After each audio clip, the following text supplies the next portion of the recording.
오늘은 히브리서 1장 1절과 2절 말씀을 함께 나눠보겠습니다. 제가 봉독해 드리겠습니다. 옛적의 선지자들을 통하여 여러 부분과 여러 모양으로 우리 조상들에게 말씀하신 하나님이 이 모든 날 마지막에는 아들을 통하여 우리에게 말씀하셨으니 이 아들을 만유의 상속자로 세우시고 또 그로 말미암아 모든 세계를 지으셨느니라. 아멘. 2020년 8월부터 우리는 매일 새벽마다 공고한 복음을 살펴보기 시작했습니다. 그리고 지난주에는 요한복음을 마지막으로 살폈습니다. 그에 이어서 오늘부터는 히브리서를 조금씩 살펴보려고 합니다. 오늘은 그 첫 시간으로 히브리서 1장 1절과 2절의 말씀을 먼저 나눕니다. 오늘 말씀은 히브리서라는 글의 도입으로서 이 서신이 무엇을 말하기 위해 쓰인 것인지를 알려주고 있습니다. 저자는 이 글의 시작을 이렇게 열고 있습니다. 옛적의 선지자들을 통하여 여러 부분과 여러 모양으로 우리 조상들에게 말씀하신 하나님이, 이 말을 보면 저자가 이 히브리서를 통해 말하고자 하는 것은 하나님의 말씀하심에 대한 것임을 알 수 있습니다. 이 1절의 말씀을 통해 우리가 알 수 있는 것은 하나님께서는 과거로부터 끊임없이 자신에 대해 그리고 자신의 뜻에 관해 자신의 계획에 대해 알려오셨다는 사실입니다. 하나님께서는 끊임없이 자신을 세상에 알리고자 하셨다는 것입니다. 그렇다면 그런 하나님의 의지에 대한 우리의 반응은 어떠해야 할까요? 하나님께서 알리시고자 하는 바가 무엇인지를 부지런히 배워 알려고 해야 할 것입니다. 그러나 이상하게도 성도들은 말씀을 배우는 일에 열심을 내지 않습니다. 하나님을 섬긴다고 하면서도 그가 하시는 말씀에 대해서는 배우려 하지 않습니다. 하나님께서 선지자들을 세우신 이유는 하나님을 알리시기 위함이었는데, 과거 이스라엘도 그렇고 지금의 성도들 역시도 하나님의 말씀을 배우는 것을 별로 좋아하지 않습니다. 말씀 그 자체를 설명하는 것을 지겹게 여기고 조금만 자세히 들어가려고 하면, 조금 깊이 들어가려고 하면 마음의 브레이크를 걸어버립니다. 우리가 그토록 비난하던 구약 이스라엘 백성들의 태도가 딱 그런 것이었습니다. 그들은 하나님이 말씀하시려는 것에는 관심이 없었고 자신들이 관심 가지고 있는 것들에 대한 말씀만 듣기를 원했습니다. 아니, 좀 더 정확히 말씀드리면 자신들이 듣고 싶어하는 말만 들었고 자신들이 듣기 원하는 말씀이 아닌 경우에는 아예 귀를 닫아버렸습니다. 그렇다면 오늘날의 우리들의 모습은 어떻습니까? 몸을 흔들며 노래할 때에는 신나하다가도 설교가 시작되면 5분이 안 되어 졸기 시작하거나 지겨운 표정을 짓습니다. 그러다가 설교가 끝나고 다시 노래하고 율동하면 신나합니다. 그러나 여러분, 오늘 말씀을 보십시오. 하나님은 말씀하시는 것을 좋아하십니다. 자신이 말씀하시는 것을 그의 백성들이 듣는 것을 좋아하십니다. 그것을 위해서 성경을 주신 것입니다. 그러니 우리가 가장 힘써야 할 것은 말씀을 배우는 것이고, 그러기 위해서는 먼저 듣는 일에 힘써야 합니다. 다음으로 우리가 1절을 보면서 알게 되는 것은 구약시대에는 하나님의 말씀을 이해하는 데에 분명한 한계가 있었다는 사실입니다.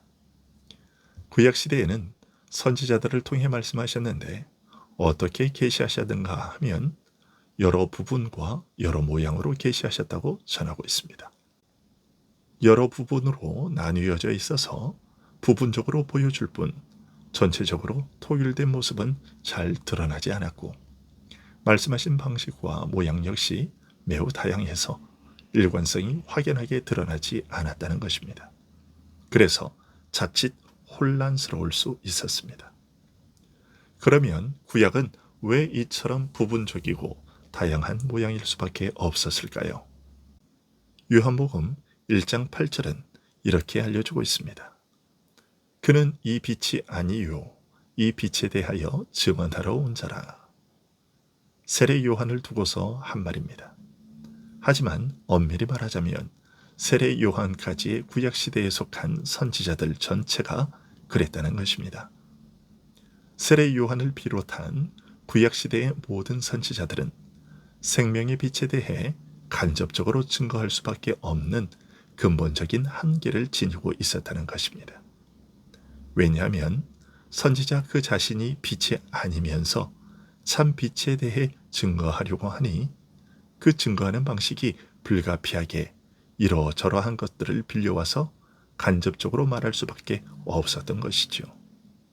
그러다 보니 증거 역시 자연히 부분적이 될 수밖에 없었던 것입니다. 무엇에 대해 증거하는 가장 좋고 확실한 방법은 증거하고자 하는 대상 자체를 그대로 보여주는 것입니다. 실체를 실물 그대로 보여주면 그 자체로서 완벽하며 다른 무엇으로 보완할 필요가 없는 것입니다. 이런 사실에 대한 대표적인 것이 바로 제사와 절기였던 것입니다. 예수 그리스도께서 이루실 구원이 어떤 것인지를 설명하기 위해 그런 것들이 사용되었던 것이죠. 그런데 결국 구약의 이스라엘은 제사가 의미하는 바에 대해서는 제대로 알지 못하고 그 형식만 맞으면 하나님께 대한 의무를 다한 것이라고 생각했던 것입니다. 그러다가 나중에는 이 형식마저도 제대로 지키지 않게 되었습니다. 이것이 바로 여러 부분과 여러 모양으로 하나님의 뜻을 전하던 구약시대 계시 방식의 연약함이었습니다. 그래서 하나님께서는 이 모든 날 마지막 날에는 아들을 통해 우리에게 말씀하셨습니다. 즉 예수 그리스도를 통해서 알리셨다는 것입니다.